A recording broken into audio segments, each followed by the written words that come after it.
Radical Feminism by Valkyrie. We are radical feminists, not the fun kind. Radical feminism addresses the root of the problem, patriarchy and male supremacy. It recognizes that men as a class, even if not some individual men, are oppressing women and reaping benefits and privileges from the system they set up, called patriarchy. Many of these benefits, for example, the right to pay for sex with a degraded and dehumanized person, the right to rape, the right to conquer others, the right not to have to experience attachment and love for other creatures, would not even be viewed as benefits or privileges or desirable by healthy individuals, either male or female, without patriarchy. Liberal feminism seeks to make women equal to these types of men, but we do not want to be equal to or even similar to these persons. As Andrea Dworkin said, quote, "A commitment to sexual equality with men is a commitment to be the rich instead of the poor, the rapist instead of the raped, and the murderer instead of the murdered," close quote. Radical feminism analyzes the behavior of women as individuals and as a class with regard to how that behavior functions in an overall context of patriarchy and female subordination. While we support the right of women to shave their legs, engage in traditionally defined sexual intercourse, PIV, with men, wear makeup, be heterosexual, and even be dainty and weak, we ask women to realize that they may not be making these choices in a vacuum and that it is very hard to escape socialization. Even if one is a free thinker and rejects social norms, one might still obey them for fear of backlash. For example, getting harassed for not covering up your body, or getting rape threats for wearing a feminist t-shirt, or getting fired for ridiculing a boss's sexist comment. Sometimes it is hard for women to notice they are being brainwashed because they were not presented with a full range of options for how to behave and think, and don't realize that such options even exist. Like women who were made to think that putting a penis in a vagina, PIV, is the only way to have legitimate or all-the-way sex. Practices many women prefer are relegated to foreplay or secondary, or open-minded hippie women are being tricked into being sexual with men by being told it's liberating and that they're prude if they don't, and missing out on life. Radical feminism is different than liberal feminism. Liberal feminism focuses on individual choice rather than protecting and benefiting women as a class. Often these choices are promoted by the male tricks, as desirable and fall in line with the general prerogatives as patriarchy and male dominance, like corporate capitalism, environmental devastation, individualism, and imperialism mandate. In liberal feminism, it is seen as a success if a woman gets to be a CEO, just like the boys. Along that line, liberal feminism focuses on privileges more than rights.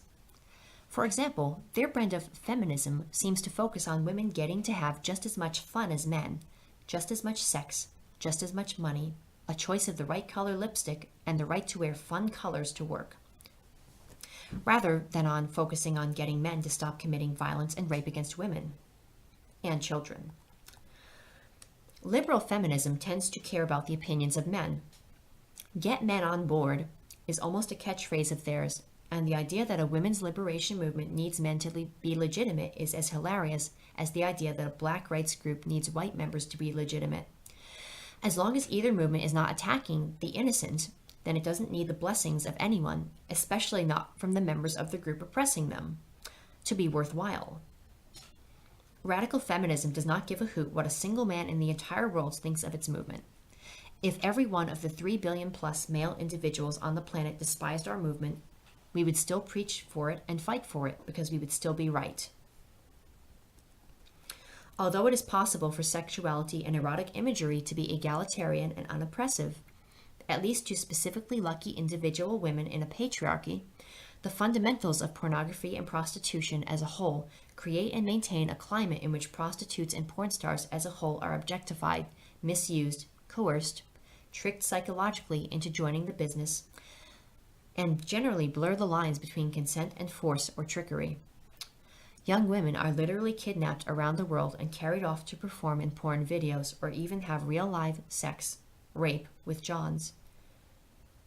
If you buy this material or a session with these prostituted persons, you are contributing to this phenomenon and helping these women remain in slavery by paying their owners.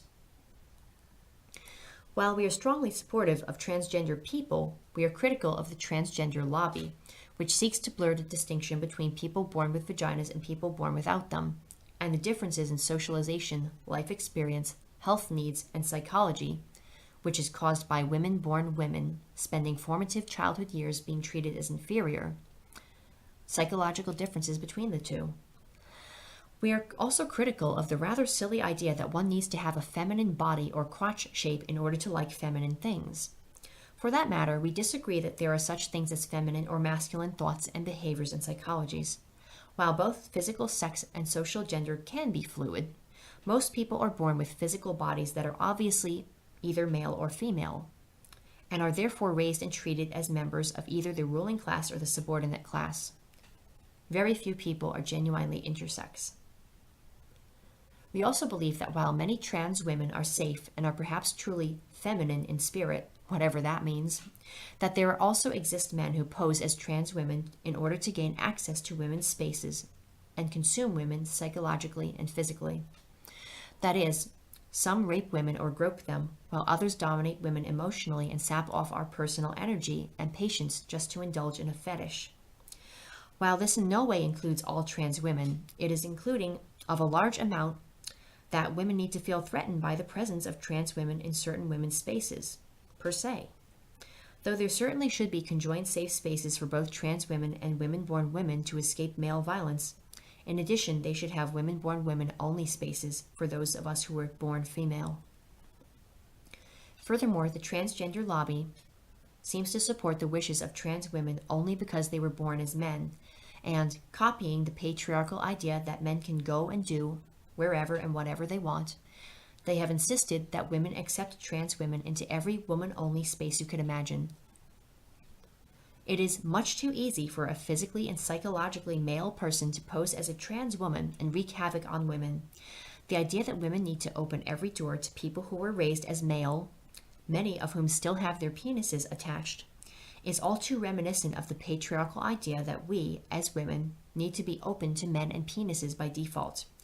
This, regardless of the effect on women, seems to be the subconscious motive of those who are behind the wider agenda.